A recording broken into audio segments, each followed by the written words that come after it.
kulanti wacan oo wanaagsan daawadayaal idilkiin caalamka meel walba oo aad ka joogtaan iyo waqti walba oo ay idin tahay oo wacan halka aad nagala socotaana waa channelkiina Siriya Caad ku soo dhawaada mar kale iyo fiidiyoo hor leh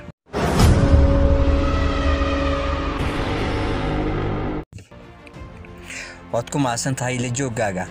fadlan haddii aad channelka ku cusub tahay oo ay tahay markii kugu horeysay aad soo booqato channelka subscribe saar kambalelkana furo si aad mar walba u hesho muuqaaladii ugu dambeeyay oo aan soo gelino haddii aad horay noola joogtay oo kambalelka uu ku saaran yahayna waad ku maasantahay fiidiyowga like gare oo si share gare oo la wadaag asxaabtaada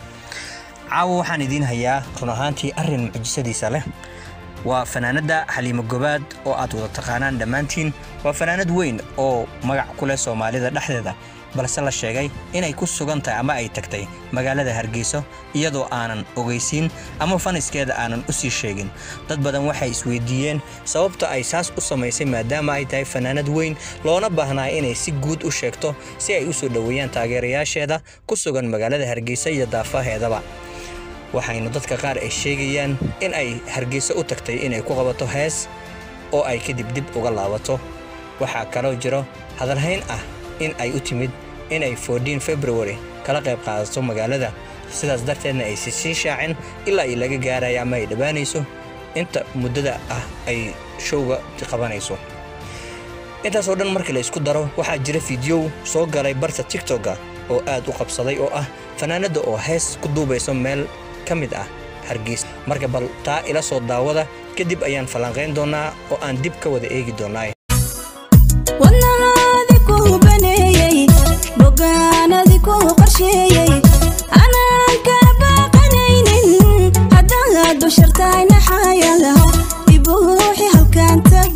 soo aragteen fanaanada Xaliimo Gobaad waxa ay hees ku qaaday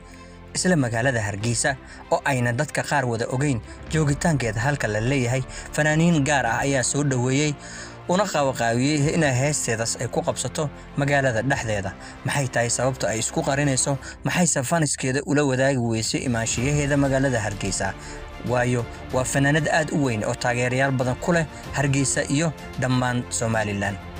maxay tahay sababta ku kaliftay fanaanada waa su'aalaha inta badan ay isweydiinayaan baraha bulshada dhexdeeda dadka maanta waxa jira janalo qaar oo soo qaatay oo sheegay in ay fanaanada u timid in ay 14 February ama 14 February oo ah maalinta jacaylka adduunka in ay show ku qabsato magaalada Hargeysa sidaanu ka warhayno showga ay qabsan doonto waxa ay inta badan kaga dhacaysaa ama aysan u ogeysiinin dadka qaar waxa ay sheegayeen in ay jirto arrimo la xiriira in ay jeceshahay fanaanada inta badan in ay ku haysto maryaha saraawiisha ah iyo waxyaabaha la mid ah oo ayna suurtagal u ahayn in ay magaalada Hargeysa dhexdeeda ay kaga haysto ama ay ku soo bandhigto jirkeeda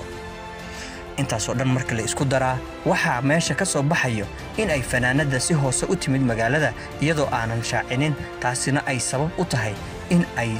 doonayso in ay showyada ay ku qaban doonto magaalada ay noqdaan kuwa ay wadato saraawiil oo ay kadis kaga dhigi doonto taageerayaasha sida ay wararka qaar sheegayaan ayaa sidaas ahayd laakiin si kastay ahaataba waxa mar walba qurux badan ama aan dhihi lahayn waxay ku qurux badnaan lahayd iyada oo soo sheegta ama iyada oo u sheegta dadka joogo magaalada oo taageerayaasha weyn iyada u ah oo jecel mar walbaba in ay kala qayb qaataan fanaaniinta farakutiriska ayay ku jirtaa oo inta badan jecel inay saraawiisha ku heesaan iyada iyo King Jaamac oo dhan ahaantii aad wada taqaanaan labadaasna waa labada kaliya ee ka siman in ay saraawiisha ku heesaan inta badanna lagu arag iyaga oo wato marooyin kale oo ka duwan sida bacweynayaasha ee fanaaniinta qaar heesaa ay ku qaadaan iyaga waxaasi waa ka mamnuuc xaqooda oo waxay si xoogan ugu heesaan heesooda inta ugu badan saraawiil xitaa waxa dhacdo mararka qaar ay tagayaan showyada masraxyada waxa ay wataan dharkaasi oo ma arkisid adiga hal mar iyaga oo maslax dul saaran show live qabsanaya ama iyaga oo heesaya oo wata dharka la mid ah fanaaniinta kale ee caadiga ah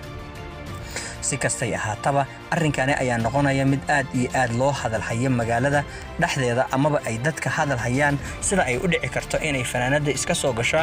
oo iyadoo oo aanan soo ogeysiinin taageerayaasheeda ee magaalada timaada sida darteedna wararka qaar ayaa xataa waxa ay ku darayaan intaasi in ay fanaanada dib u laabatay Garowe ay rabto in ay timaado maalinta ay showga isu diyaariso ama showga soo dhow yahay si ay ugu qabsato magaalada intaasoo dhan waa wararka suuqa yaala ama wararka ay social media inta badan lagaga hadlayay oo waxa ka hadlay janaalo waaweyn oo run ahaantii ah kuwa wax laga asmici kara ama mug leh cadayna waatan oo filimka aad soo wada aragteen ayaa cadayn inoogu filan in ay magaalada dhexdeeda ay hees ku qabsanaysay maxay kula tahay fikirkaaga waad nala wadaagi kartaa iyo sida aad u aragto aragti ahaan adigaba aad iyo aad baad u mahadsantiin reer Siriyacaad dhammaantiin caalamka meel walba aad ka joogtaana farxad kula noolaada inta aan fiidiyogan mid la mid ah ku kulmi doonana waxaan idinkaga sii tagayaa fi amaanilaahi iyo is arag dambe oo xiiso leh